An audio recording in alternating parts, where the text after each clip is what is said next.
तुम्हाला साताऱ्यातील एक असं गाव माहितीये का जिथं छत्रपती संभाजी महाराज आणि छत्रपती राजाराम महाराज यांच्या राजकीय गोपनीय अशा भेटी होत होत्या. त्याच गावात आहेत विष्णुपद आणि ते गाव प्रसिद्ध आहे स्वयंभू अशा गणपतीच्या मंदिरासाठी.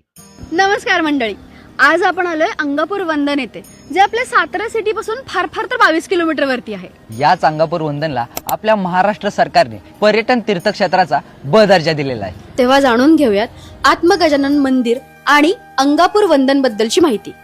अंगापूर रहिवासी दीक्षित सोनार हे प्रत्येक महिन्याच्या चतुर्थीला श्री क्षेत्र मोरगाव येथे जात होते, पण वृद्धापकाळाने त्यांना तिथे जाणं जमलं नाही. तेव्हा दीक्षित सोनारांनी मोरेश्वराला साथ घातला की बाबा हे परमेश्वरा, या वृद्धापकाळानं माझं शरीर मला काय साथ देत नाही, त्याच्यामुळं मला तुझ्या दर्शनाला यायला काय जमत नाही आणि मी जन्मभर केलेल्या भक्तीमध्ये आता कुठेतरी खंड पाडणार आहे याची मला भीती वाटते.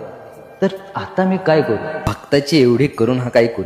मोरेश्वर म्हणाले, तुझ्या भक्तीमध्ये खंड पडू नये म्हणून मी तुझ्या पाठोपाठ येतो. जेव्हा तू मागवळून बघशील तेव्हा मी तिथंच थांबेन. हे ऐकल्यानंतर दीक्षित सोनार हे आपल्या गावाकडे यायला निघाले. ते जेव्हा अंगापूरच्या वेशीजवळ आले तेव्हा त्यांनी मागवळून पाहिलं आणि तेव्हा तिथेच गणपती बाप्पा अदृश्य झाले आणि त्याच ठिकाणी सोनाराच्या भक्तीमुळे गणेशाची स्वयंभू अशी मूर्ती आढळून आली आणि तेच हे आत्मगजानन मंदिर. हे आत्मगजाननचं मंदिर छत्रपती शाहू महाराज पहिले यांच्या काळातील असून हे पूर्ण बांधकाम दगडात बांधलेले. या मंदिराला 3 प्रवेशद्वार असून 2 आकर्षक अशा दीपमाळा, चौथरा आणि मंदिराचा अर्धगोलाकार असा गाभारा.